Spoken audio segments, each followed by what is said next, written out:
Nah, dia tuh ada di atas sana, tapi anehnya aku baru ngeliat tadi pas dari depan tuh aku nggak ngeliat bahwa dia tuh dirantai, dan si makhluk itu tuh dirantai sama apa namanya itu tuh, sama akar-akar yang besar.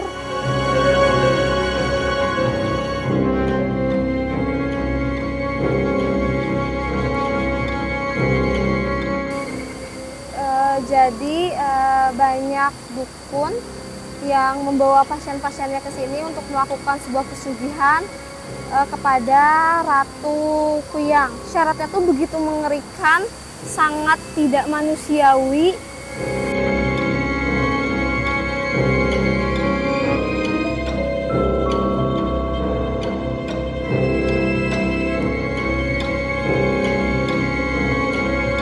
Assalamualaikum warahmatullahi wabarakatuh. Sampurasun, salam rahayu, salam Om Swastiastu, salam kebajikan, namo buddhaya. Nah, para kelana, ketemu lagi sama aku. Selalu aku doain semoga kalian selalu diberikan kesehatan jiwa dan raga kalian, dan kalian juga selalu diberikan rasa nikmat bersyukur kepada Allah Subhanahu wa Ta'ala. Para kelana, aku minta maaf karena episode kali ini yang harusnya kalian menyaksikan petualangan aku, tapi harus berakhir dengan monolog lagi karena ada gangguan yang banyak banget ketika aku melakukan perjalanan atau syuting di tempat tersebut. Ketika aku syuting di sana, mic mendadak rusak, audio juga rusak, dan tiba-tiba ketika editor aku melakukan sebuah proses editing, banyak video dan audio yang tidak ada suaranya, padahal ketika aku syuting di sana si audio itu tuh masih baik-baik aja. Tapi ketika editor aku cek di rumah, audionya menjadi rusak. Tapi aku udah tebak kenapa ini bisa terjadi, karena kemarin aku berkelana di hutan di Thailand, tepatnya di Chiang Mai, dan hutan tersebut adalah salah satu hutan termasuk hutan angker di dunia. Dan ini juga adalah salah satu hutan taman nasional yang ada di Thailand. Jadi sebelum aku melakukan sebuah perjalanan di sana tuh, aku tuh melakukan astral projection dulu untuk mengecek apa saja yang ada di sana dan apa aja yang bisa aku bahas. Ketika aku melakukan sebuah perjalanan astral projection, di sana aku melihat ratusan kuyang yang melayang di hutan tersebut. Bahkan ketika aku mencoba menyusuri hutan itu lebih dalam, mungkin itu bisa jadi ribuan. Karena aku melihat kuyang berserakan di hutan tersebut ketika melakukan sebuah astral projection, akhirnya aku tertarik untuk mengunjungi hutan tersebut. Dan bukan karena misterinya juga atau berbagai kejadian cerita mistis yang ada di hutan tersebut, tapi emang bahwa hutan taman nasional ini tuh bener-bener indah banget. Banyak air terjun yang indah yang ada di hutan tersebut. Dan akhirnya aku mengajak suami aku untuk melakukan atau berkelana di hutan tersebut. Ketika aku sampai di hutan tersebut, ketika di depan gerbangnya tuh aku mencoba melakukan sebuah pendekatan dengan hutan tersebut, mencoba mengkoneksikan diriku dengan apa yang ada di sana. Tapi tetap bahwa rasa ini tuh, penasaran besarnya tuh ke kuyang-kuyang yang berserakan di hutan tersebut. Sampai akhirnya ketika aku melakukan sebuah meditasi di sana, ada perempuan yang memakai baju adat tradisional Thailand, dan dia bilang ke aku bahwa kalau kamu ingin bertemu dengan Ratu Kuyang atau memasuki dimensi Kuyang, kamu harus mengikuti persyaratan atau aturan yang ada di sini. Dan si perempuan tersebut juga tiba-tiba bilang, apa yang kamu inginkan sampai mau menemui Ratu Kuyang? Apakah kamu mencari kekayaan, mencari jabatan, mencari jodoh, atau mencari keturunan? Jadi singkat cerita, si perempuan tersebut, si jin tersebut berkata bahwa banyak ahli-ahli spiritual, paranormal atau dukun-dukun yang membawa pasien ke hutan tersebut untuk melakukan pesugihan. Dan si jin tersebut menyangka bahwa aku datang ke situ tuh untuk melakukan sebuah pesugihan, karena tiba-tiba mungkin aku merapalkan sebuah mantra atau mencoba untuk memasuki dimensi Kuyang tersebut. Kayak gitu. Nah, sebelum aku cerita jauh tentang hutan tersebut, tentang ratusan Kuyang yang ada di hutan tersebut, aku mau memberikan sedikit informasi bahwa di Thailand tuh hantu Kuyang atau makhluk Kuyang itu disebut Pi Krause. Jadi terkenalnya tuh dengan sebutan Pi Krause. Nah, si Pi Krause ini dikenal di masyarakat Thailand tuh makhluk yang suka memakan daging mentah. Bahkan si Pi Krause itu meresahkan masyarakat karena dia suka memakan binatang-binatang peliharaan mereka seperti sapi, domba, dan ayam. Sering kejadian bahwa tiba-tiba di malam hari domba-domba mereka tuh udah meninggal, sampai meninggalnya tuh kayak udah dicabik-cabik, si jeroannya tuh udah keluar. Dan si Pi Krause ini juga suka juga ternyata dengan daging kodok. Dan yang paling mengerikannya, si makhluk ini, Pi Krause ini, dia sangat suka memakan janin manusia atau memakan daging bayi yang baru lahir.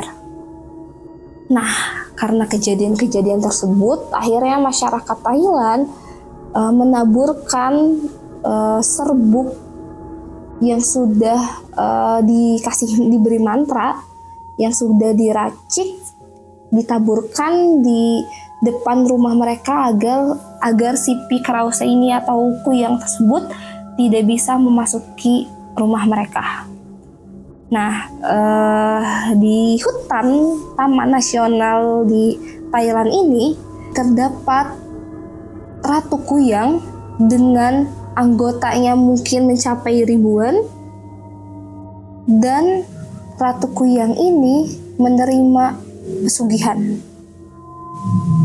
Jadi, karena legenda atau folklore cerita masyarakat ini tuh sudah sangat kental dan dipercayai oleh masyarakat banyak di sana, jin-jin yang memiliki kemampuan bisa memanipulasi atau bisa berubah bentuk menjadi apapun, akhirnya mereka merubah dirinya menjadi Pi Krause atau Kuyang, yang akhirnya mereka menghantui masyarakat di Thailand sesuai dengan apa yang dipikirkan oleh mereka, sesuai dengan apa yang ditakuti mereka, dan sesuai yang apa mereka ceritakan kepada keturunan-keturunannya. Karena banyak jin yang suka mengganggu manusia dan menginginkan manusia menuju kesesatan, akhirnya ada sebangsa jin yang merubah bentuk dirinya menjadi Kuyang dan membuka pesugihan kepada manusia-manusia yang ingin memiliki kekayaan, jodoh, jabatan. Dan tentunya marketingnya dari si Pi Krause ini di hutan tersebut itu adalah dukun-dukun yang ada di Thailand. Mereka tuh suka membawa pasien-pasien untuk melakukan sebuah pesugihan yang ada di sana. Tapi ketika aku mencoba mencari tahu lebih dalam tentang bentuk pesugihan yang ada di sana, apa yang mereka lakukan bersama si hantu kuyang, si Pi Krause ini, ternyata si Pi Krause ini menciptakan tuyul bagi mereka yang ingin mendapatkan kekayaan.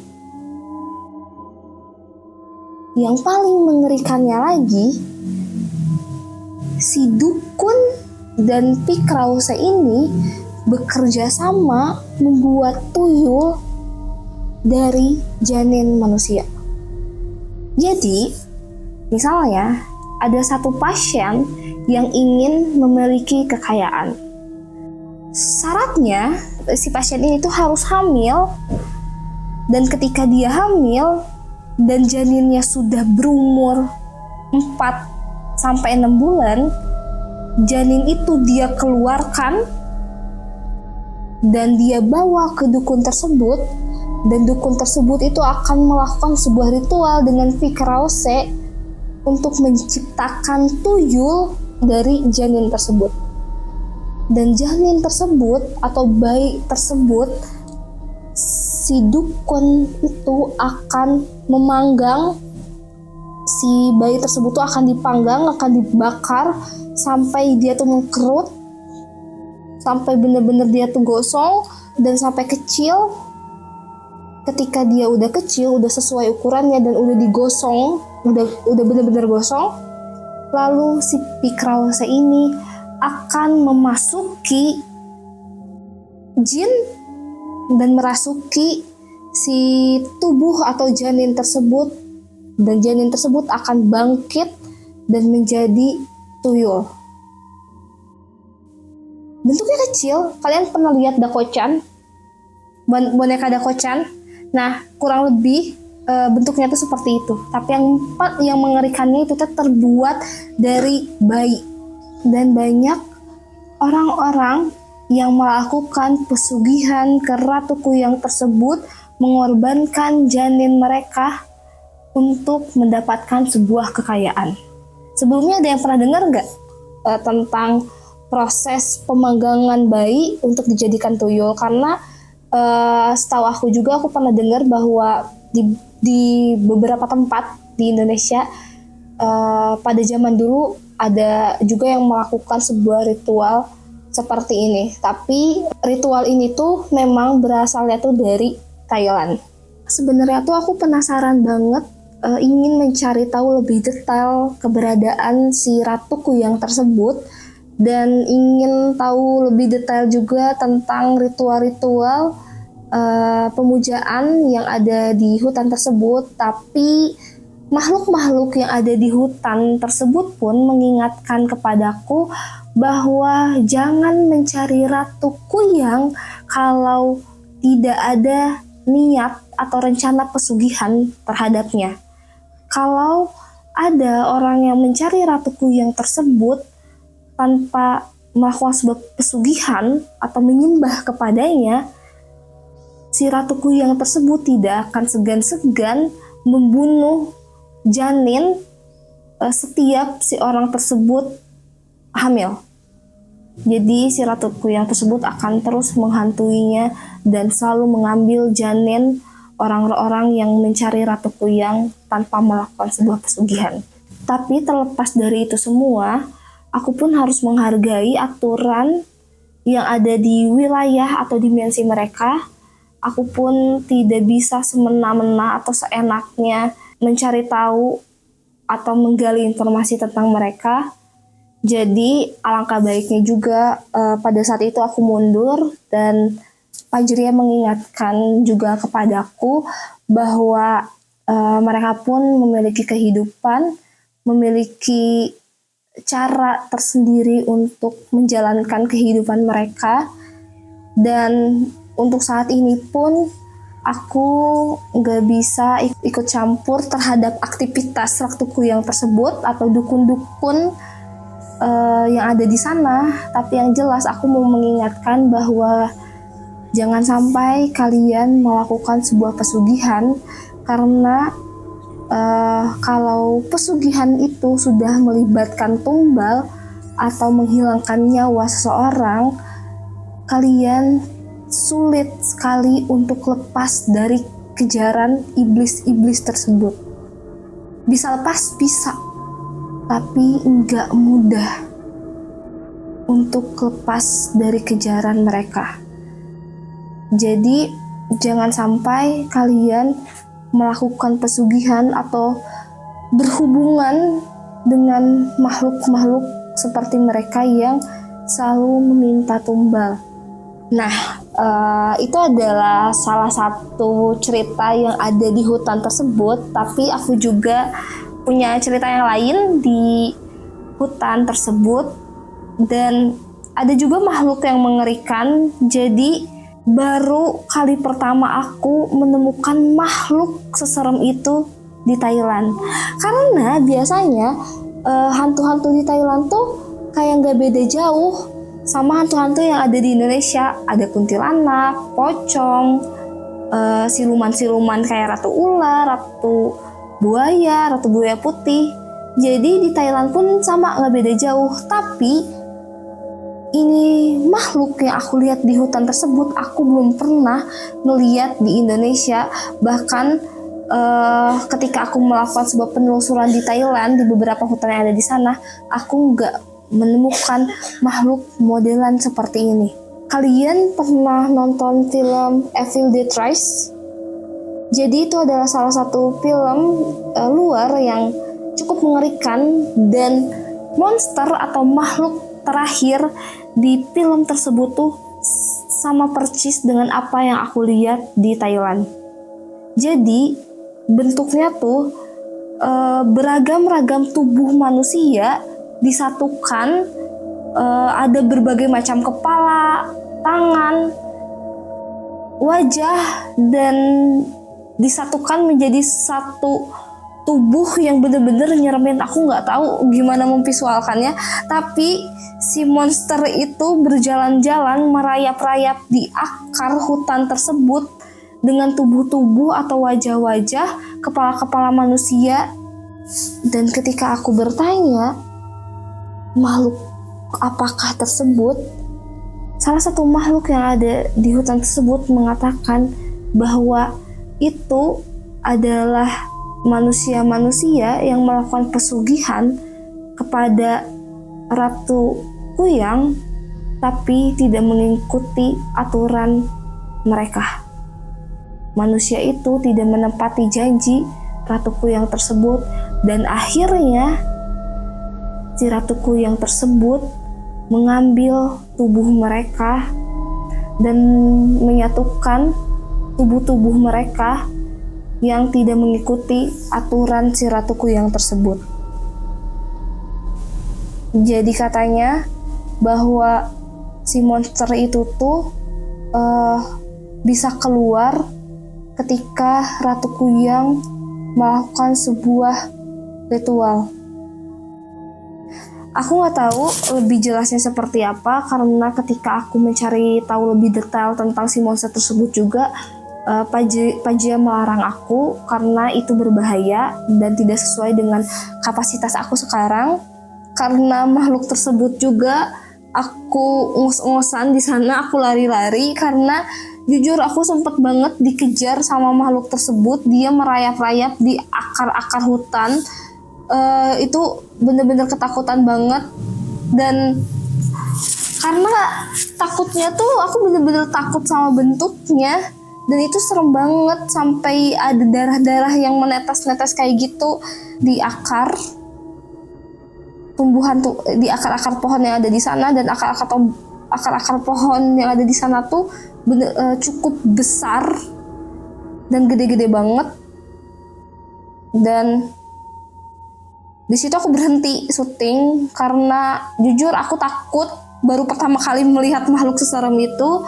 Dan akhirnya aku juga berhasil kabur dari makhluk tersebut, dan beberapa makhluk yang ada di hutan sana pun mengingatkan aku untuk jangan dulu kembali ke hutan tersebut. Katanya aku cukup mengganggu Ratu Kuyang dan monster tersebut. Tapi Ratu Kuyang tersebut tidak mengejar aku sampai ke sini atau sampai ke Indonesia karena aku membatalkan niat aku untuk menembus dimensinya, dan di sana pun juga aku cukup menghargai aturan-aturan yang ada di hutan tersebut. Oh iya, si Ratu Kuyang tersebut juga ada baiknya. Dia tuh tidak suka sama manusia-manusia yang tidak menjaga lingkungan atau menjaga kelestarian hutan tersebut. Dan katanya si Ratu Kuyang tersebut juga bakal menghantui orang-orang yang tidak menjaga lingkungan yang ada di situ. Kayak gitu. Para kana, aku nggak bisa cerita lebih banyak di hutan tersebut karena aku minim informasi, dan karena banyak gangguan yang ada di sana, jadi aku tidak bisa terlalu banyak menelusuri hutan tersebut. Cukup sekian yang bisa aku sampaikan. Semoga apa yang aku ceritakan dan pengalaman-pengalaman yang aku sampaikan bisa berguna bagi kalian semua. Terima kasih yang selalu mengikuti Kelana Sang Puan, dan sepertinya perjalanan di negeri Siam ini adalah cerita terakhir yang bisa aku ceritakan di petualangan aku di Thailand. Semoga petualangan aku di Thailand bisa berguna bagi kalian. Cerita-cerita yang aku sampaikan bisa bermanfaat bagi kalian semua. Terima kasih sekali lagi sudah selalu mengikuti aku dan mendoakan aku, mendukung aku. Semoga kalian selalu berada di dalam lindungannya. Wassalamualaikum warahmatullahi wabarakatuh.